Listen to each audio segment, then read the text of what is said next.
I don't know if they really caught the bell. They might have caught the bell. Yeah. What's Run going the on? bell back. Oh, you want me to bring the bell in? All right. Run the bell back. Class is in session. Yeah. Welcome to Behind the Grind, guys. Let's let the room build up a little bit. How's everybody doing tonight on this lovely Thursday evening? Shit was about 60 degrees up here, man, in the Northeast in New England. Beautiful day today. Yeah, beautiful day. We have a great guest for you guys today. Pike is in the building. Yeah.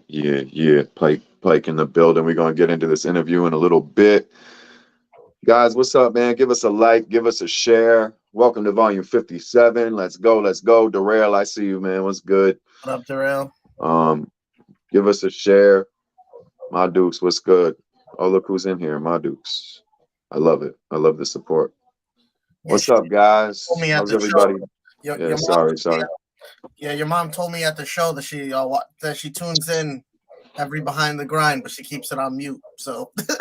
Oh, that's real nice of her. Thanks. Hopefully she goes back and watches. Guys, like I said, please give us a like, a share. I got a few heads in here now. That's dope. How's everybody doing tonight, man? We're gonna get into this interview here in a minute. You know the deal, guys. Really, for real, if you could give us a share on Facebook or whatever platform of your choice, that'd be dope. I'm looking for my little thing. I'm on the mobile yet again. All right, we got some real head action in here now. Guys, welcome. Here we go, Behind the Grind.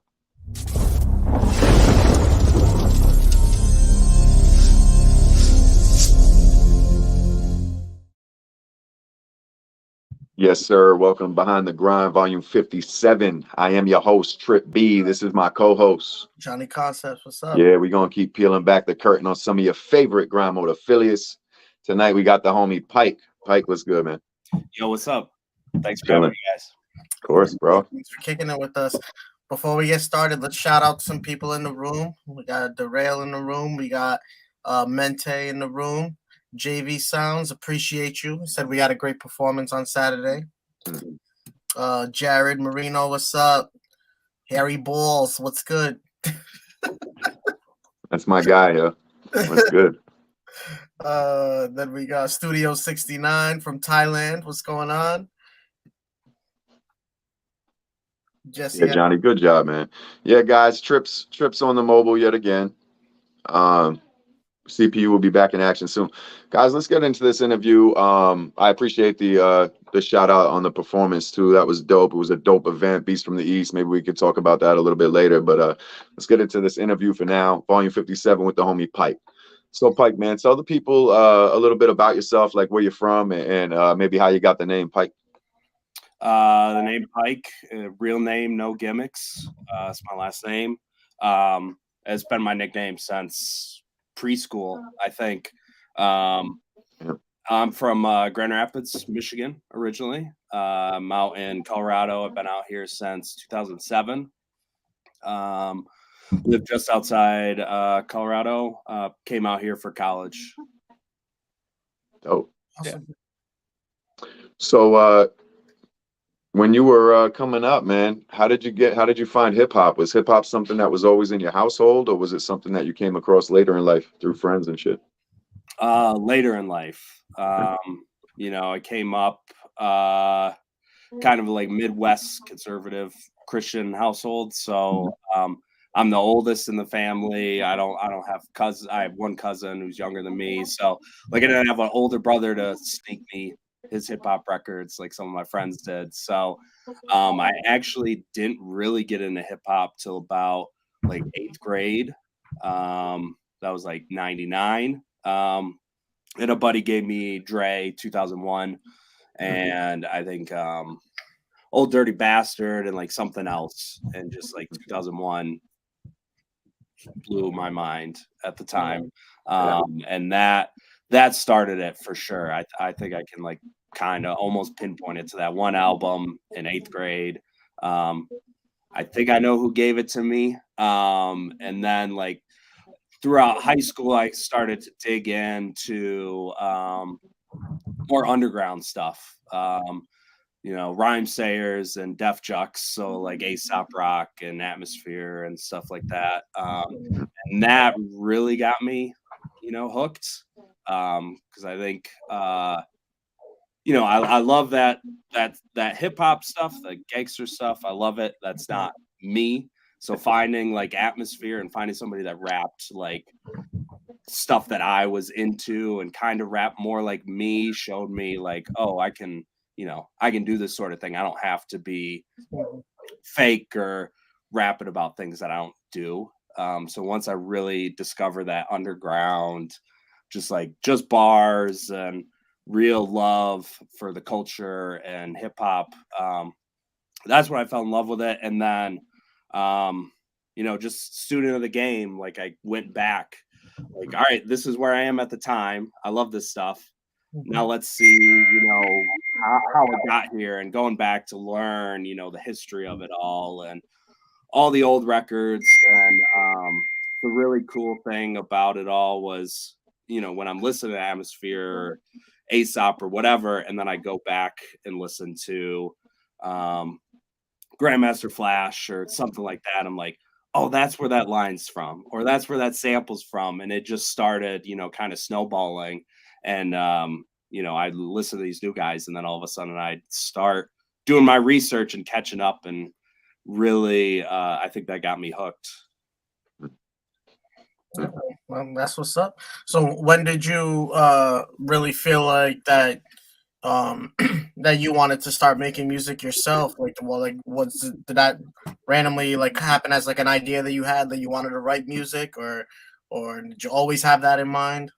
That's a good question. So I started kind of doing music in 6th grade. I picked up the trumpet and got really into it. Like at 6th grade, you had to pick band or choir. And I picked the trumpet and, started doing lessons, and very quickly it was first chair and playing in all these bands in high school. And and then just kind of evolved from there. Like, oh, I'm in all these bands, I'm performing, I want to make music that I like. And kind of slowly through high school, just started getting my bars up. Like I'd freestyle with friends, and we'd record some stuff, on the MacBook microphone and GarageBand, and make our stupid little freestyles when we were hanging out after school and battling each other and stuff like that. But it wasn't until like senior year that I performed. And then like it was a terrible show. I absolutely bombed in front of the entire high school. It was horrible, but everybody's got to have one of those stories. Thanks. Into it, slap in the face, like, all right, it's real now. But that first show, like I had my raps, I had a guy playing drums, I had a guy playing guitar, I think, and then I took like a piece from Bach that we were playing in band, and I like played on the trumpet, so that I was like live sampling and kind of combining those two things. And shortly after that is when I started recording and figuring out how to record and kind of getting and producing after that. Right. And it's very clear that you are musically inclined, like, because now like you rap, like you've produced several Grime Mode ciphers as well. I'm sure you probably do your own production for your own music as well. So definitely multi-talented. That's what's up. Thanks. Mm-hmm. Yeah, for sure, man. Good segue, I think, to introduce you guys to Pike the artist now, since you've got to witness the man here for a little bit. We're going to pull up a Fire Bars segment that we have put to the side here for the show. Y'all might have seen it running on Facebook and IG this week as promotion for the show. But if you already seen it, just sit back and enjoy it again, motherfucker. And if you haven't seen it, then enjoy. Guys, if you could, please mute your mics for me while I play the video so that we get the best audio quality we can. If you can't mute them, maybe just turn them down real low. Fucking do whatever. Do whatever you got to do. Guys, actually, first, why don't we do a little fan interaction? Guys, which one are we playing here? Are we playing the Secret Sessions, or are we playing... This is Pike, you could go with Thank My Pop. My bad, my bad, my bad. You know what? I can't even see the names of the videos because mobile sucks and everything's so small and tiny. So we're playing this one. That's what yeah. So we'll be playing whichever one my big ass thumb clicks on. That's what we're gonna do. So all right, y'all. We gonna get into it. Here we go. This is Pike, you could go and thank my pop Duke, cause I'ma make a lot move, cause after this I got to. So hit my line like Mike Jones taught you, cause back then I was taking y'all to the art school. Spitting prophecies and writing out gospels, and puff like it's fuck 12, ain't no apostles. Yeah, it's just me and I'm trying to go colossal, so I'll be digging out a crates and dusting off some fossils. Then I chop it and rock it, I got some butts in my pocket, I got some love for my demons, and I'ma beat them with progress. Yeah, I'm a monster like Loch Ness, and you know this is my op-ed. I know that I'ma accomplish my dreams, and that is a promise, and that ain't gonna be something I'ma ever break. Boot up to the game on some element. Grime mode every day like it is my steady state. 4D, 2D till I'm hitting heaven's gates. Yeah. Yes, sir. Loved the flow switch there. And that was produced by me as well. Me and my homie V-Dime, we did a beat tape called the Fab Five, and that was actually one of the tracks on that. Oh, that's what's up, man. So like when it comes to like production, what would you say is like your style? I think I'm pretty versatile. I do love like kind of Alchemist and like Metro Boomin, somewhere in there.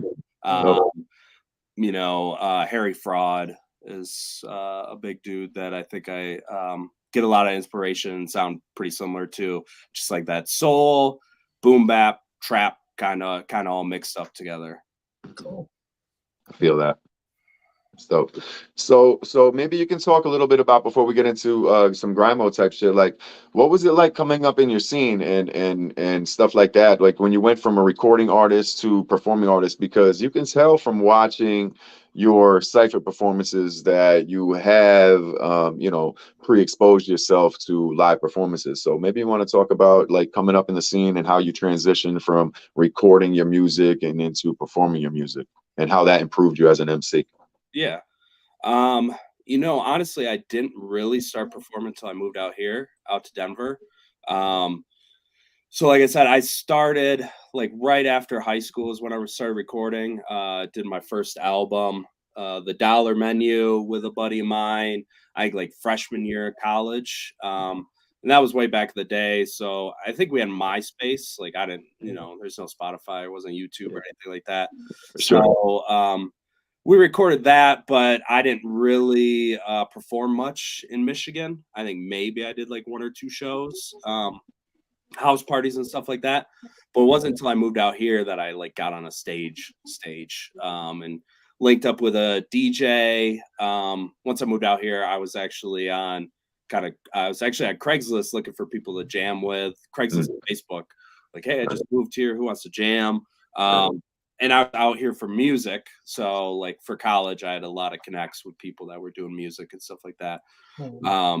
But yeah, it wasn't until I was out here that I started performing kind of pretty quickly. Like I started with, I don't know if you guys know Afton shows, those Miami kind of 50 people on a bill. Yeah.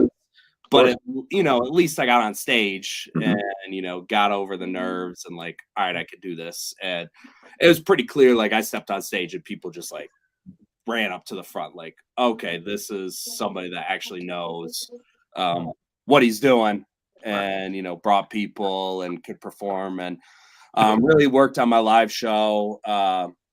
Played a couple pretty big shows opening up for like Prof and Riff Raff and performing with some other people, and then really just kind of fell in love with producing more than rapping.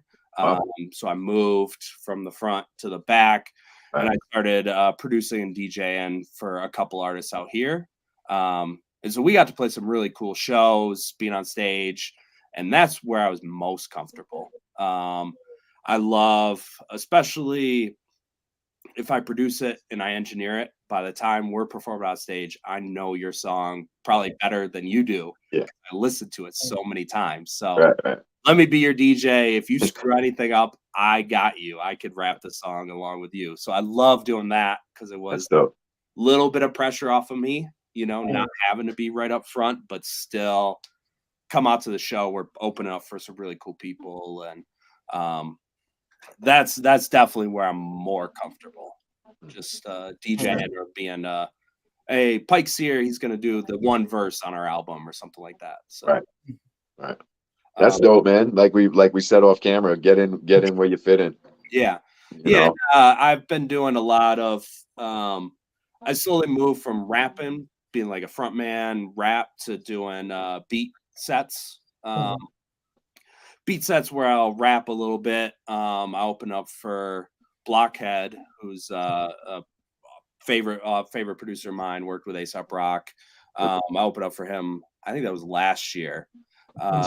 But that was like, you know, he had an awesome set. It's like DJ, hip hop, trip hop kind of stuff. So I do a lot of that, and then I'll throw in a verse here, or I'll do this hook, or I'll do whatever. Just kind of combining that, but more so on the production side. Right. Now you said you feel like more comfortable on the production side. Like, is there like any reason in particular why that is? I've said this in another interview. So I open up for 3 Loco, which is Riff Raff, Dirt Nasty, and Andy Milanakis. Yeah. And that was a long time ago. I got the poster right over there. That must have been fucking wild.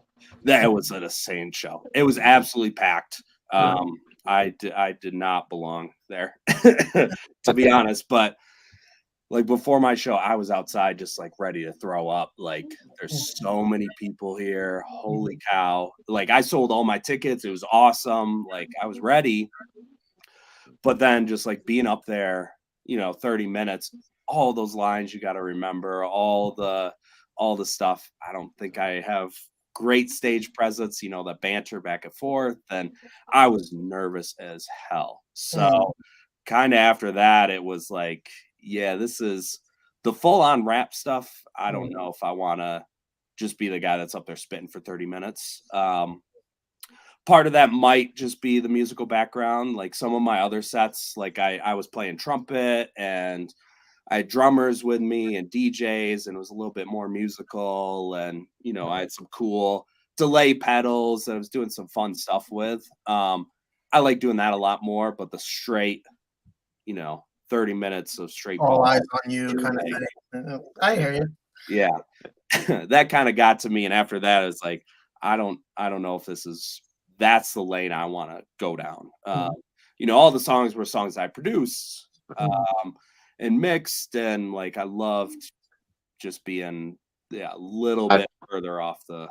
I think that's the beautiful thing about creating music is that, you know, there's a lot of places where you can find a role, and especially when you find, or you know, you're working in a genre that you want to be in. It's like, you know, you could be a sound engineer, for God's sake. You know, you could be running live shows and doing sound and be doing hip hop, or you could be which you know, those guys don't get enough credit at all. Nobody, even half the artists that perform at the venue don't even know who the sound man was that night. You know what I mean? Like they're talking about like working behind the curtain and shit like that.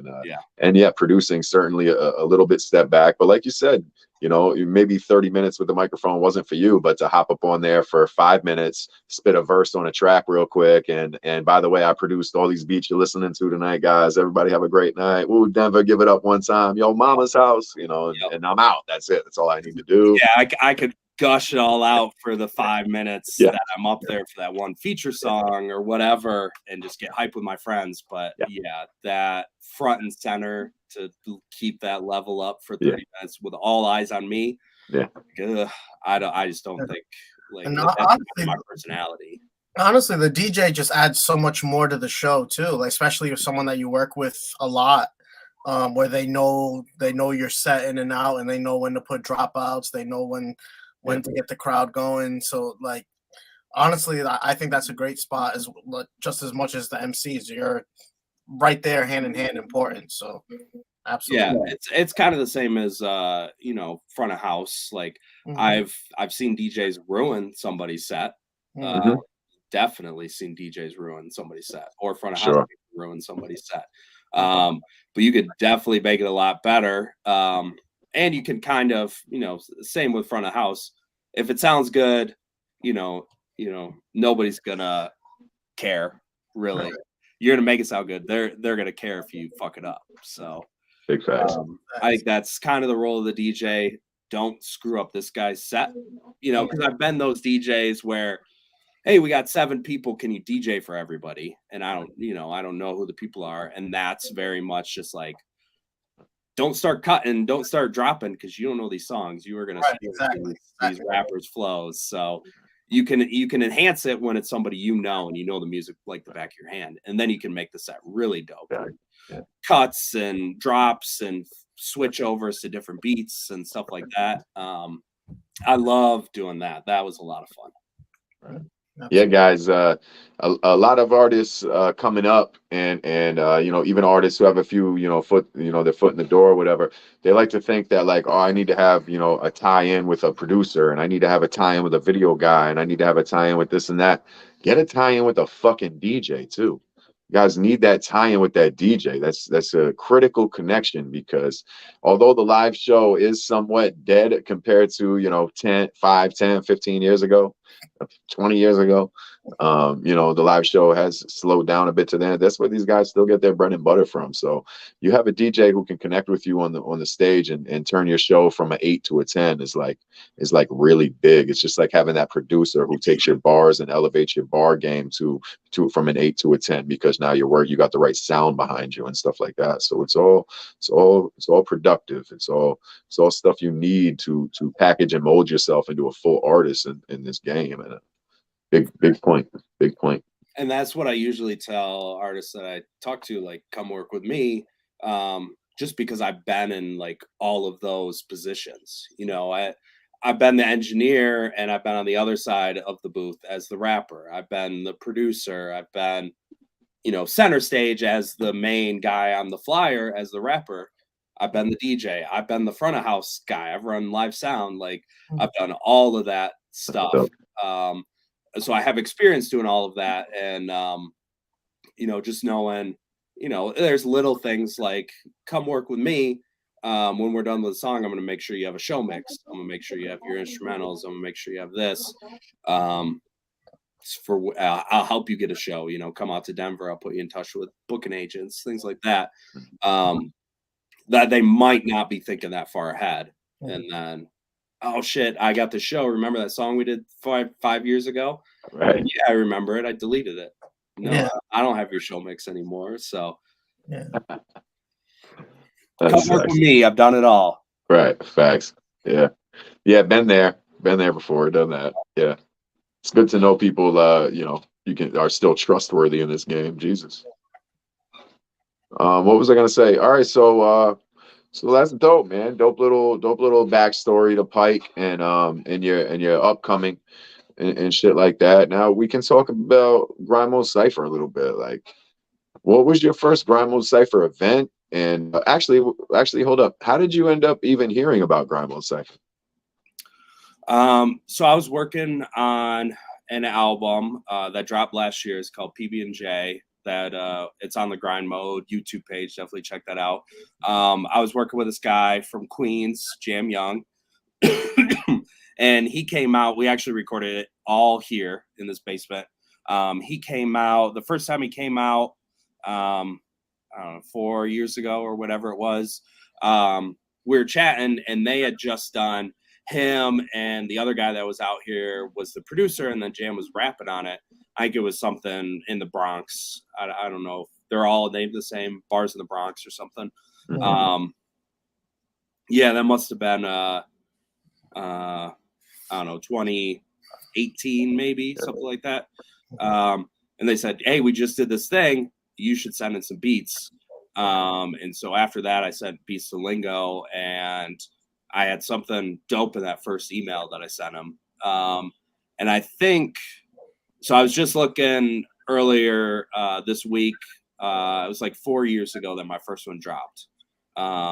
Pennsylvania, I think, was one of the first ones I did. I've mostly produced. I didn't hop on a Cypher until that one you just played. That was actually the first one I rapped on when they came to Denver. They had one more in Boulder that I produced, but I was out of town. I think that weekend they were there, so I didn't get to meet everybody in person. So that one at in Denver that you played, that was the first one that I rapped on as well. So I always rap and produce when they come out. Always hop on my own beat. Yeah. I haven't been able to make it out to the damn Denver series yet, man. And in Colorado, I've been out to Denver and I performed there and in Colorado Springs and on tour back in 2016. And great times, great venue, great vibe.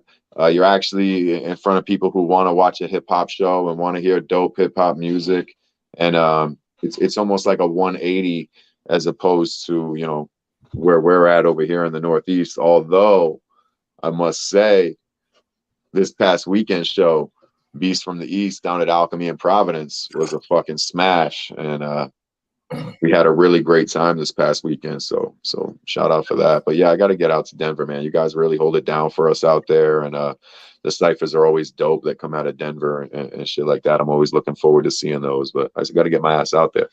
We got the fucking general in the building. Shout out the homie Lingo. Shout out the homie AOK. What's up, boys? Pike, they're both saying what's up. I don't know if you can see the comments. Lingo's up in here. Lingo said Denver is dope. Yes, yeah, absolutely. He said salute, Pike. Yeah, so that's dope. So it's almost 8:30, guys. We're gonna get into rapid fire in a minute. We're busy learning about Pike the past half hour. His coming into the game, how he started out with the Chronic album and shit like that. And what was the other album you had mentioned? It was ODB. Yeah, the ODB joint. That's right. Yeah. So what a fucking introduction into hip hop, and Can't say the name of that album, but and it was on ever since. So it's pretty dope, man. Vendetta, what's up, man? So yeah, man, Johnny, I don't know if you want to get. Oh, that's what I was gonna say too. Is guys, if you want to drop a question for Pike, whether it's about production, whether it's about performing, whether it's about writing, rapping, whatever it is, you guys got questions for Pike, you can drop them now. We're gonna get into some fan questions after rapid fire, so you guys can start dropping those now. I saw a couple earlier in the show. We'll get to as many as we can, but as of right now, it's always a fun time when you hear this noise. It's time for rapid fire, brought to you in part by Brawlers Inc. Clothing.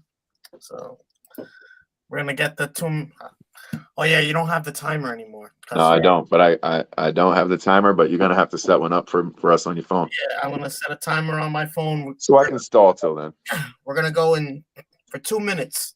We're gonna give you some either or questions or just some random things that we're gonna ask you. We only want one-word answers. You don't need to explain unless we ask you to. We're not going to. So, and ready, set, go. Lyrics or beats? Beats. Burger King and McDonald's. Wendy's. Daytime or nighttime? Nighttime. Favorite part of making music? Finishing music. Good answer. Listen to music or create music? Create. Mario or Luigi? Sonic. Damn. Mario. Dre or Premier? Ooh. Let's go with Primo. Snoop Dogg or 50 Cent? Snoop. Bagels or toast? Bagels. Bone-in wings or boneless wings? Bone in. Jay-Z or Nas? Oh, I was hoping you weren't going to ask me that. That's an impossible question for me. All right, it's a pass. Favorite place to eat? It's a taco spot by my house I really like. Torchy's. Rapid. Win lottery or work your dream job? I'm already working my dream job, so win lottery. What would your murder weapon be if you were a serial killer? If I was a serial killer, guns, so I don't have to get up close and personal. Dog pound or outlaws? Dog pound. Football or basketball? Football. Outer space or bottom of the ocean? Outer space. Pat Mahomes or Tom Brady? Tom Brady. Go blue. Basketball or football? Football. Yes, that. Pizza or tacos? Pizza. Christmas or birthday? Christmas. Beach or the pool? Beach. That was Take in or eat out? Eat out. Word. All right, guys, that was the 57th edition of fucking Rapid Fire, brought to you by Brawlers Inc. Clothing. Shout out to Legend Joe Brawler. yes, Thank sir. you, Pike, for that. That was fun. Yeah. I was watching it earlier today on somebody's, and it's like, man, they asked Jay-Z or Nas. I go back and forth on that one all the time. Yeah. Nas is probably one of my favorite rappers of all time. Yeah. But him and Jay-Z, just like, Yeah, they can flip flop for me too. yeah, it depends what mood I'm in. Yeah. Since I'm the opposite. I'm just a Nas fan. Like I like Jay-Z, but he's just not there for me with Nas. Yeah, I gotta say, I think I had I think I liked Jay-Z first, and then as I started getting a little more mature in my music tastes, I don't get me wrong, because like Reasonable Doubt was a great and a thorough album. It had deep cuts on there. It had a lot of creative shit on there, but Nas just hits you on that different level. Yeah, it's like Illmatic. It was written. That actually would be a good question.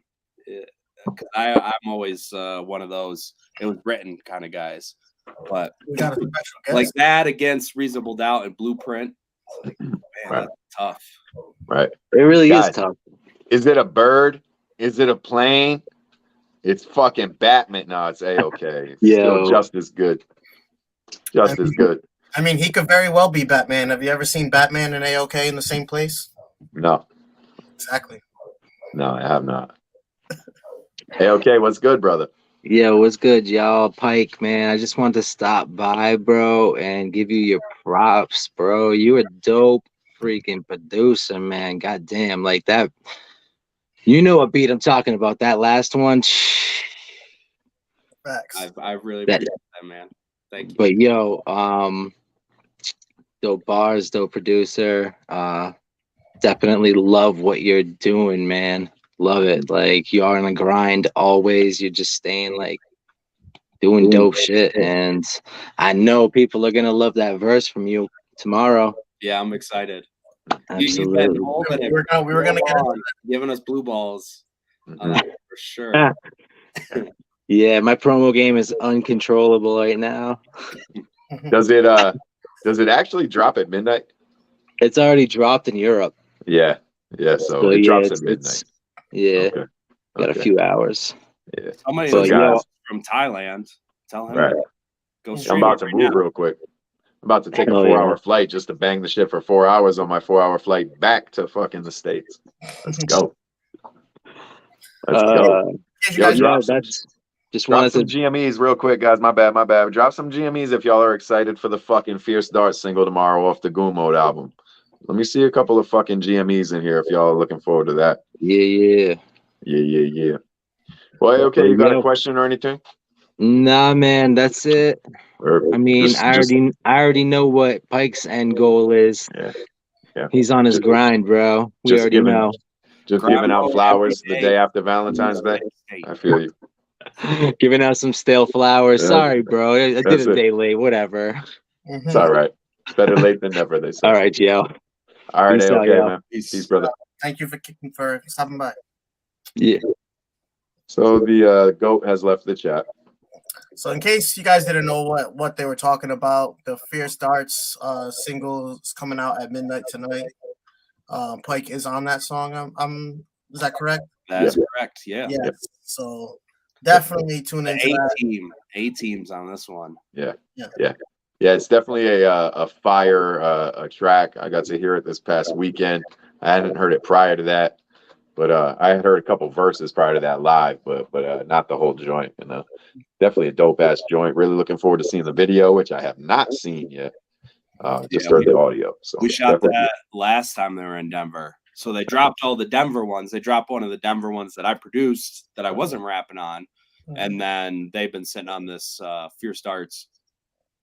Because I didn't really know what was going on, so I was always sorry, lingo. Like, where the fuck is that? Oh, you got cut.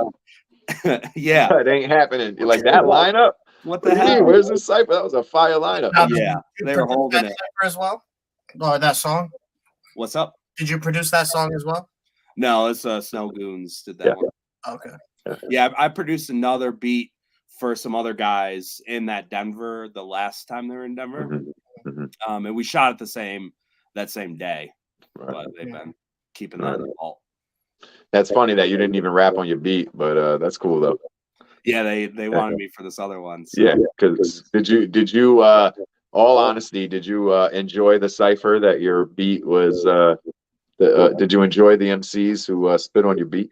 Oh yeah, for that one, those dudes killed it. I definitely reached out to a couple of those guys. They definitely came correct on that one. Dope. Yeah. That's what's up. Dope.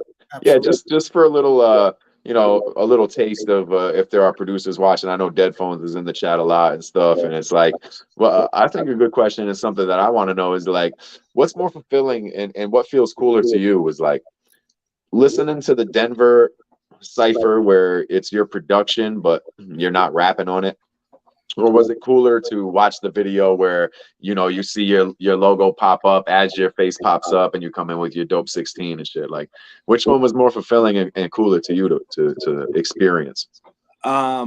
So other than the Snow Goons one that hasn't dropped, the other two that I rapped on I also produced, so I haven't had it the other way where I've also rapped on it. So obviously that's my preference. I want to rap and produce it. Double duty.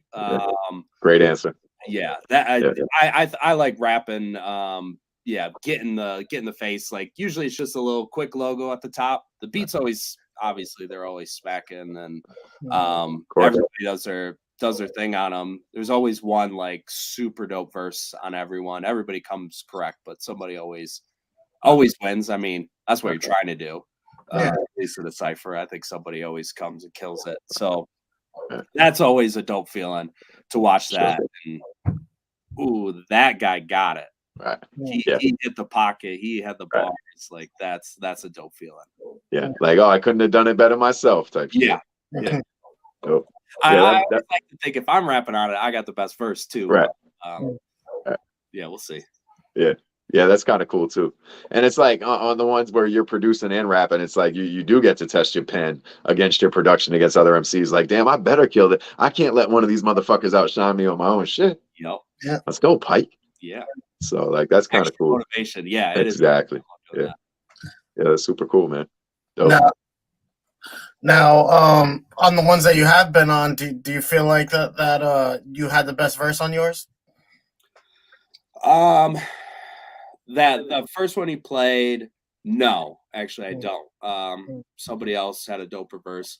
The other one, I think I do. There was a Denver Secret Sessions. I do think I had the best verse on that one. Yeah. This one that's dropping tomorrow, like it's got the A-list, the A team on it. So I like to think it's up there, but I don't know.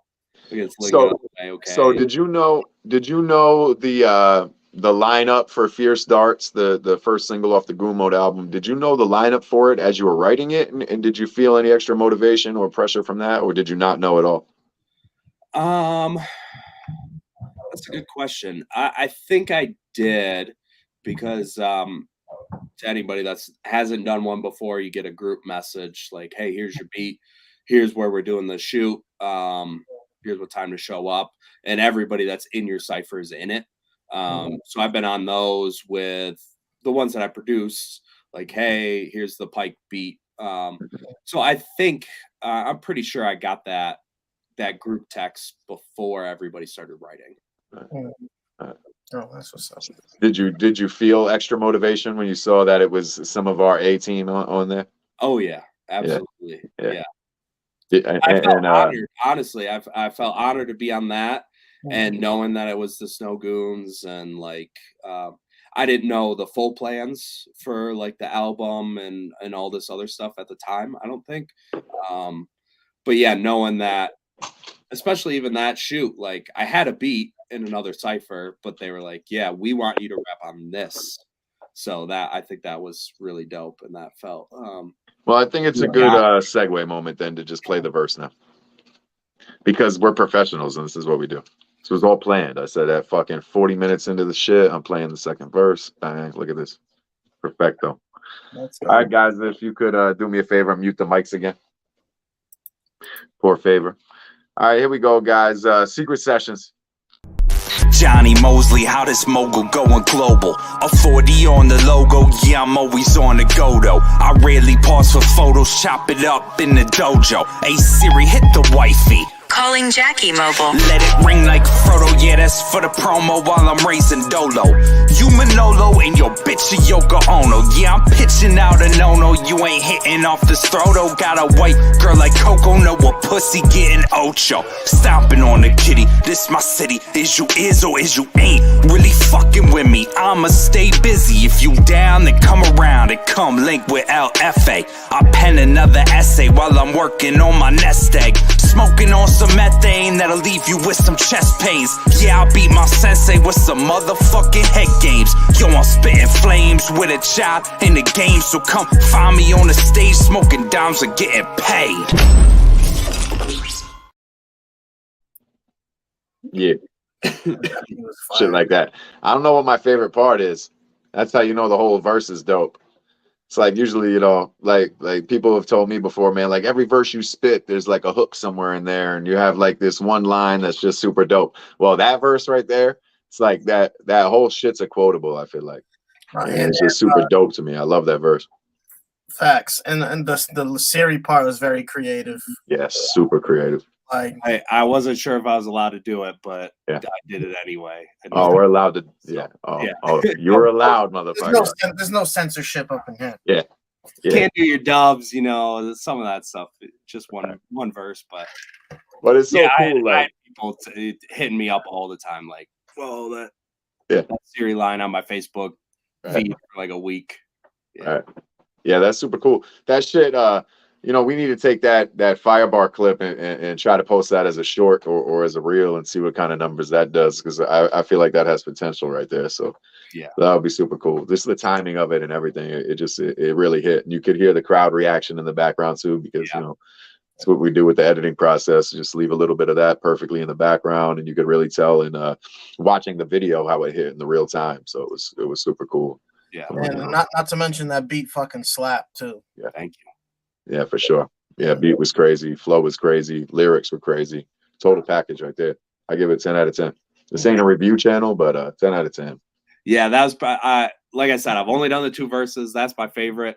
Yeah. We'll see, you know, tomorrow if the Sphere starts is better. Yeah. Are you gonna wait up tonight to hear the official release, or are you just gonna go about your day as normal, like you're not about to be on a Grime Mode album? I mean, I have it like on my computer. Sure. Obviously, I'm not contributing the numbers, so I've already listened to it like 20 times. Yeah. So I'll probably be asleep. Yeah. I'll listen to it in the morning. Catch it in the morning. Yeah. We'll see. If I'm up, I'll listen to it. But yeah. I got the day off tomorrow, so I'm gonna be running up the numbers for y'all anyway. So, and then I'm not sure, man. When is the video dropping? I don't even have this information. I don't have that information. Yeah, I don't have this information. Hopefully tomorrow. Let's line this bitch up. Let's line this bitch up for tomorrow. I seen some posts today from AOK. I wonder if he's still in the chat. I seen AOK say that are y'all ready for a new Cypher? Videos on Sunday. Oh, okay. Breaking news. Okay. Heard. That's what's up. So y'all heard it. Y'all heard it here first. Yeah. The exclusive horn. Let's go. So to kind of like continue off of like where we left off before the verse there. So where do you see yourself 10 years from now with music? Where do you think you're gonna be at?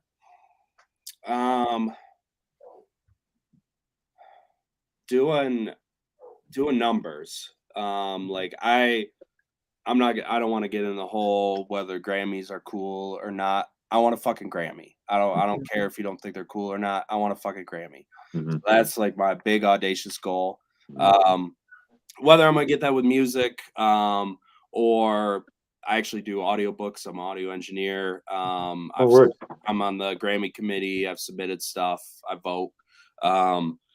I think it's really cool. That's like my big goal. My other big goal is just like being successful.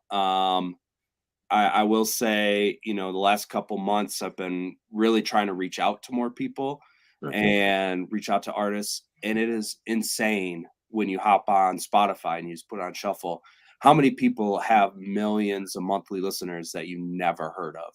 Like there's plenty of food for everybody to eat out there. Which I think is an amazing thing. Like, I think it's really dope. And, you could have a successful career. Maybe I'm not going to produce a Jay-Z record. I mean, I'd love to, but maybe that's never going to happen. But it doesn't mean in 10 years I can't be doing this full time as a producer, even without getting a major label placement, but still living comfortably. Absolutely. I wanted to that was a great question and answer, I feel like, but before we get too far away from the Grime Mode thing, I did have one follow-up question about the ciphers, and it's that you're featured on the Fierce Darts single dropping tomorrow, but with a lot of our heavy hitters and shit, but there may or may not be some other cats that you've met through Grime Mode or that you've heard through Grime Mode that you could see yourself working with. Maybe you've already worked with them and you want to work with them again, but if you want to shoot the fans like 3 to 5 names that you can see Pike possibly collaborating with in the future. Yeah, definitely. The Threat dudes are all dope. Yeah, I'm hoping. I know me and AOK have been chatting about getting some stuff going. Chatting with a guy right now that I'm hoping we could get something cooking. I'm looking up his page so I get his name right.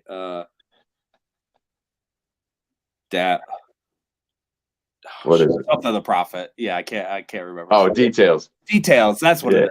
Yeah. He spelled it fucking weird. Yeah. That's my brother. Yeah. He's a good dude. I don't know. Sorry, I fucked that up, man. You said the Prophet. You got him. Yeah, him and Ian Taylor's like he's been on I think like 3 of mine. He always kills it.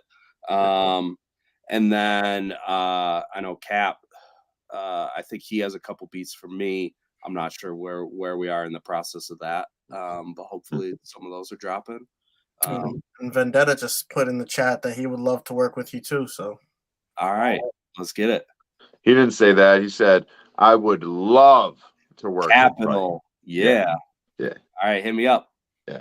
Also, I wanted to say about Cap. I ain't speak for no man. But Cap just got done and he just released his album, so he may have been tied up. You know what I mean? Yeah, we chatted that last shoot in Denver. He was out, and we chatted about where he was in the process and lingo mixing it and stuff like that. But I know I think he has like 3 or 4 of my beats. Nice. Hell yeah. Yeah, Johnny, we might have to reach out for a beat for the Barrio too for Pike. Yeah. For sure. And maybe you could send us like a hook and a beat or something. We'll talk. But yeah, man, dope. Good shit. Johnny, you have a question? Yeah. So no, I don't have a question right now. I did. I got a question. Yeah, go ahead. So what is your out of these years that you've been performing live and making music and shit, doing Grime Mode ciphers, opening up for Prof, switching more to the production side, opening up for Riff Raff and Andy Milonakis and shit. What would you take away? Like if you had 5 minutes to tell a group of people a story about, maybe one of your funnest or wildest experience, or maybe one of your most heartfelt experiences throughout this whole shit, what would that be?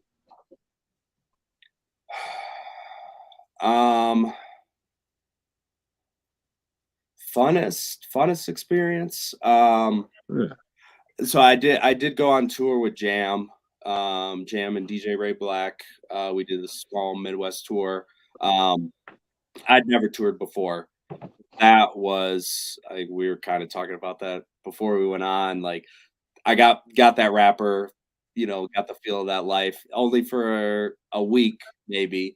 So that was awesome. That was so cool to be able to do and say that I did. We booked a tour.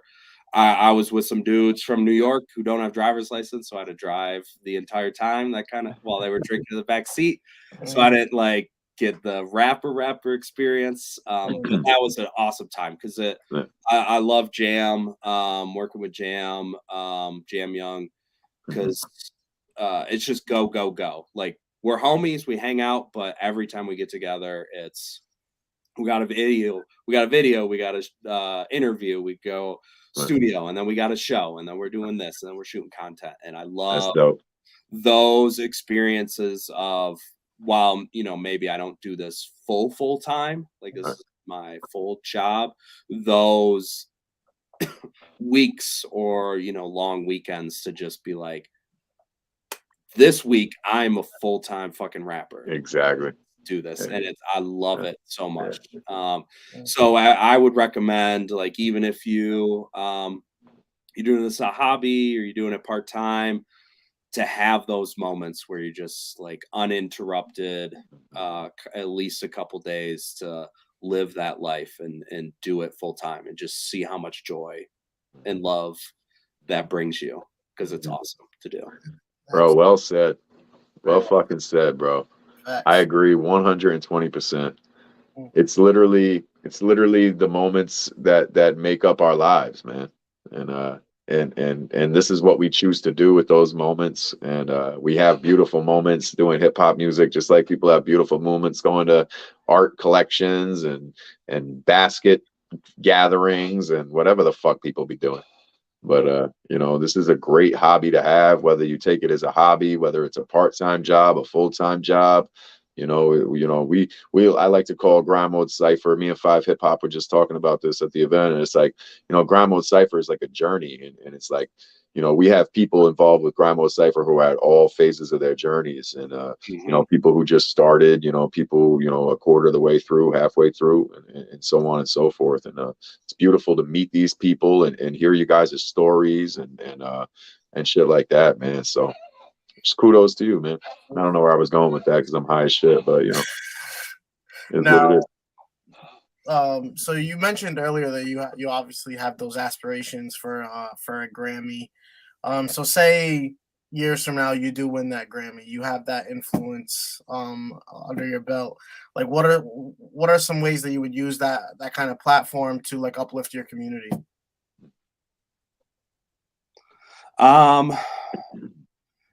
Just showing people, kind of helping people out. Music business, like the making music part is a lot of fun. Music business is fucking terrible. It's needlessly complicated. People are trying to screw you left and right. I've always been an advocate of, you gotta learn that sort of stuff. And I think, because I talk to people all the time that don't even know how they can get a Grammy. Like that, just that basic sort of stuff. Like, here's how certain processes work. I think that's really important, especially for kids they just want to focus on the music. They might be getting screwed by somebody. Just sure. that, like, hey, I'm in the game, doing this, navigating the industry, which is really hard to do. And I've always been a pretty big advocate of that because, in school, like, I went to college for music, and I did the technology focused engineering and the production side, but you had to take business classes. So, I got that experience and learning some of that stuff. And some of the people I work with have no idea, and they're losing money left and right because they're not registering their songs and they're getting taken advantage of, and people, you know, my want to do splits like this, like, no, you got screwed, man. You're supposed to do it this way, and but people don't know. So advocating that people kind of get a understanding. And I know a lot of the Grammy people and the bigger major label people are also advocating in Congress for better pay for songwriters and better royalty rates and things like that. And I hope that's huge. We come together and just be like, you know, why are we making this so complicated? Isn't there an easier way to, you know, figure this out for people? So people get paid and they can do what they love. I think that's probably what burns a lot of people out. Doing this for sure, long and putting out music, and then they get the royalty check, and it's like, why? $5? I can't do anything with $5. I spent $1,000 to put the song out. So well, it's like you know, you run a couple thousand streams on Spotify, you know, a few years back when, you know, we're hopping on Spotify, we're seeing these numbers, and you run a few thousand streams and you're like, oh my God, I'm famous and I'm rich. And because we come from the era where it's like, man, if I sold 5,000 CDs, if I sold 5,682 CDs for $10 a piece, oh my God, I'm rich. But you find out you got paid 0.00014 cents per stream and shit, and then it's like kind of heartbreaking and defeating at the same time. And then it's like splits, and I feel the same way with sync licensing. Like, I got some music on some TV shows, but I had a co-producer and I had a publisher, so I'm getting 25% of 30 cents. You know, it's like, this is, you know, it adds up. If I get, you know, hundreds of placements a day, then it adds up. But once you, like, my music's on TV, you know, 15-year-old me would have been like, holy shit, you made it. That's awesome. Congratulations, man. Of course. Hey, man, passive income is passive income. And you got to start somewhere. I made $100 in royalties on ASCAP last year. Right. That's fucking awesome. You know, that's up from, you know, the very first year I was doing it was 30 cents. Like, right. That's a decent chunk of change. That's growth. That's like 1,000% growth. I'm not good at math, but you know. It's not sustainable. Like, I can't quit my job and do that. Right. Not yet. But it compounds. It'll compound. Like, stuff will, you know, that's the consistency. Keep at it. Things will start to compound like that. You know, with royalties, with streams, with stuff like that, especially as a producer or as an artist, like, the more stuff you put out, that one song might have 30,000, but hey, let's drop a song a week and they all do 30,000. And then at the end of the year, you're like, all right, this is something, at least. You know? Yeah, that's another thing too. Consistency. Yeah. Consistency is big. Yep. And I'm trying to get better about that. I'm guilty about that. Like, production stuff, like, it's kind of annoying. Like, I produced a lot of songs in the last couple months, and it's just like, let's get these online, man. Right. But I haven't dropped for myself. I'm dropping a song next week. That'll be the first, like, rap song that I posted on Spotify in like 2 years, I think. Nice. Well, good timing, because I'm sure after this release tomorrow, people are going to be, you know, you don't know how many people are just going to throw Pike up in the search engine. So be good to have in the coming weeks, man. Brand new shit, you know. Yeah, that's kind of why I'm doing it. It's like, this is dropping. I've been sitting on a lot of music for a long time, and hopefully it's good timing. We'll see. Yeah, absolutely. So that's coming out next week. So make sure you guys go follow him on Spotify. That way, it can hop right on your release radar playlist, and you won't even have to search for it. It'll just be right on your release radar. So can I drop it in the, like, chat? Yeah, absolutely. There are way too many Pikes out there. I'm always, like, batting shit off my Spotify. I don't know if you guys have to deal with that. We usually put the links down in the description as well. So, like, everything will be down there. Okay. So, but you're more than welcome to place it in the chat if you want it to be a little easier. And AOK is already way ahead of us. Look at that. The link god. Okay, dope. Thank you. There it is, dogs. Ryan, you want to go follow Pike? There it is. Bang. Link's right there. Damn, I can barely read that shit. But it's all good. So I got two questions. Well, Johnny's gonna hit you with his infamous, famous last question, but I'm going to ask you a question that we passed up earlier in the interview. If Pike had the chance to open for an artist bigger than yourself, in front of a crowd of maybe like 2,000-3,000 people, would you rather take that opportunity to maybe make new fans, or would you rather perform in front of an audience where you're headlining your own show and there's 200-300 people there, but you have the chance to sell maybe more merch or connect with some fans already? Which opportunity would you be looking more forward to? Oh man, that's actually a tough question. I mean, I don't know if you guys know the 1,000 true fan concept. But if you got 1,000 true fans, you have a career.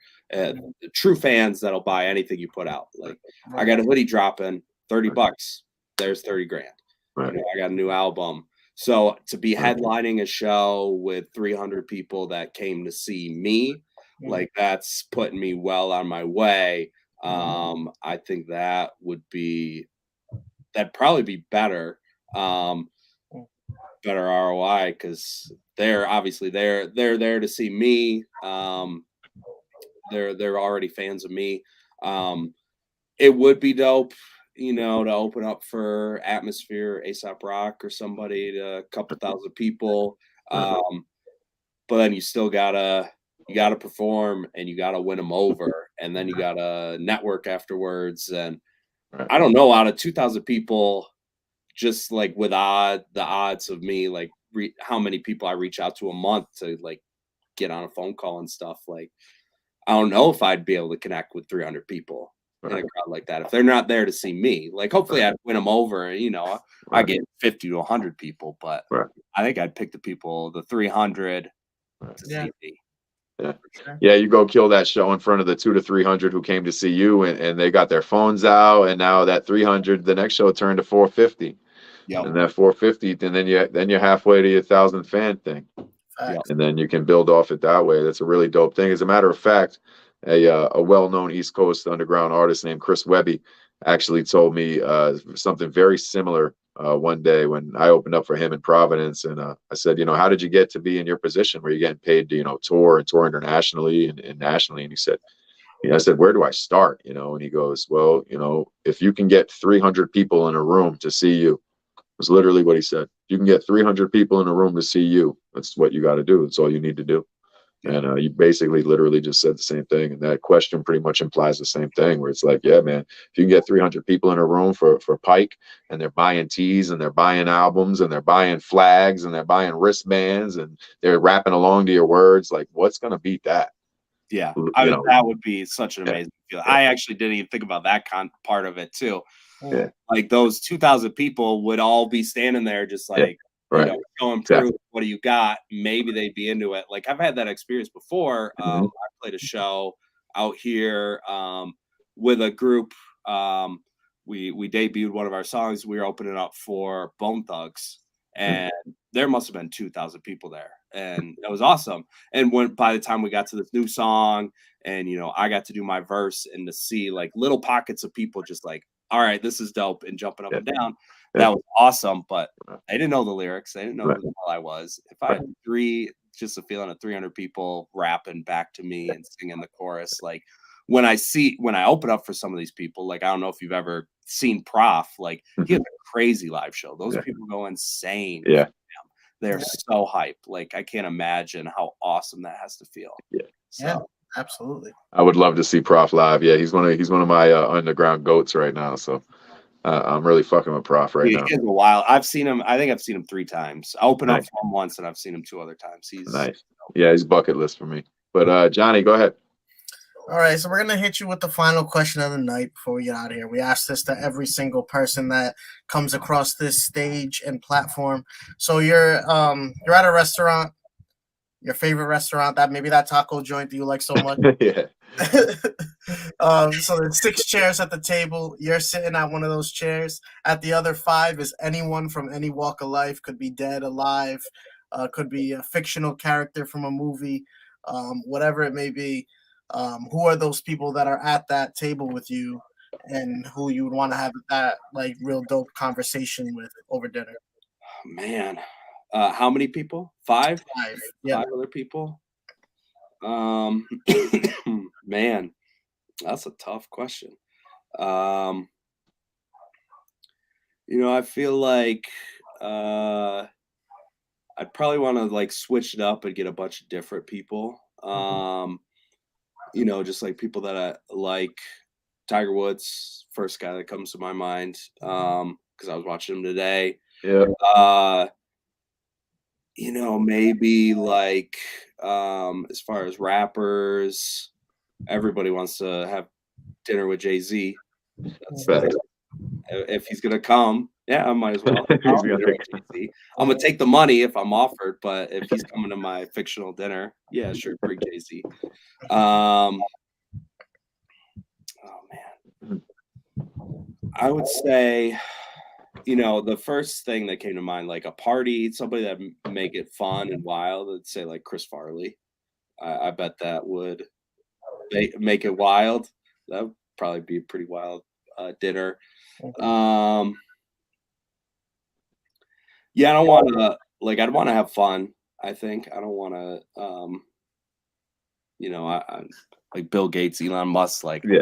I don't want to talk business. I want to have some fun. So, oh man, that's tough. I always everybody says I look like Seth Rogen. I think I'd probably get along pretty well with Seth. A little bit. I can see it. I've heard that a lot. So sure, yeah, let's bring Seth Rogen. He can bring the weed and some of the comedy. What am I up to? That's 4. That's weird. And then I would want a woman, but who would it be? You're putting Jay-Z around all these white people. I said Tiger Woods first. Tiger was the first one. I mean, that's his point. No, that is. Oh man, that's I don't know. I don't know who the last one would be. I'd probably ask Tiger, the ladies' man, be like, "Yo, who should we bring to dinner?" And he wants to bring. So Tiger gets a +1. Yeah, maybe. Wow. The old Tiger gets a +1. Pre-car accident Tiger or pre-cheating on wife Tiger? Like cheating on wife Tiger when he was like he had the Rolodex. Yeah. Like, pre all that. So when he was getting laid a lot, Tiger. Yeah. That was peak 2001. Dominating, best athlete in the world. And dominating the top models in the world too. Yeah. All at the same time. Shout out Tiger. That's a good list. Who's paying the bill? Tiger. Yeah, Tiger. Tiger's paying the bill. Right. Tiger or Jay-Z, they probably got about the same. Facts. I bet they got the same. I think Jay would end up paying it because he wanted to impress Tiger, I think. Yeah, maybe. Yeah. Yeah, he'd be like, I'm paying for Tiger Woods dinner. I think he'd get a kick out of that, I think. So I don't know. The Hova I know. No, I'm just playing. That's my boy. That would be a weird dinner. We're not going to that taco place. We're going we're going to Elway's or Cabin Grill or something like that. So nice.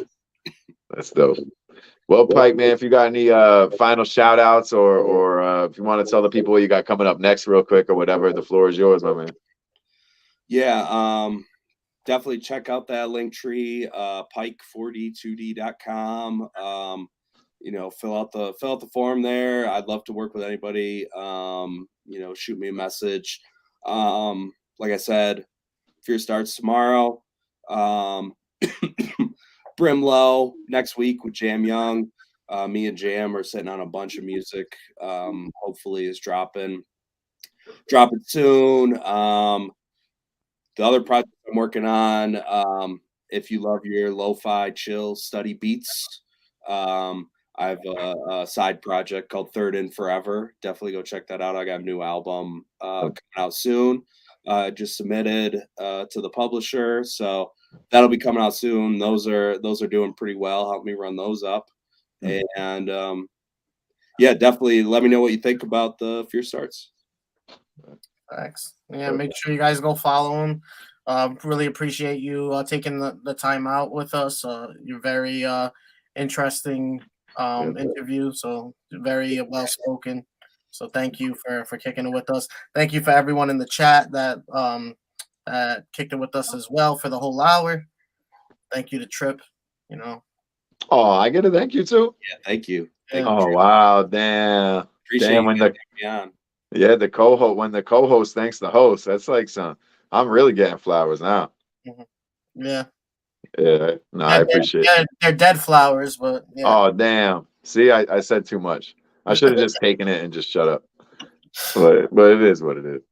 Pike, man, I really appreciate you taking the time out of your night and shit like that to join us here on the Grime Mode Cypher channel, man. Guys, if you're not familiar with Pike, get familiar. If you just joined us a little late, you can run back and check out the 2 Firebar segments we dropped during the interview. Also, make sure you're checking out Pike's link tree. It's in the description of this video. You can follow him on everything he has with one click of the button. Just hit the link tree. Y'all know the deal as far as that goes. Fierce Darts drops tomorrow, featuring the homie Pike, featuring some other of our top affiliates, Lingo AOK, Para, etc., Frankie V, Cat Scissor. It actually drops in 3 hours. Yeah, it's actually dropping at midnight. So guys, make sure you're on the lookout for that tomorrow. And then, like Pike said, his single coming next week as well.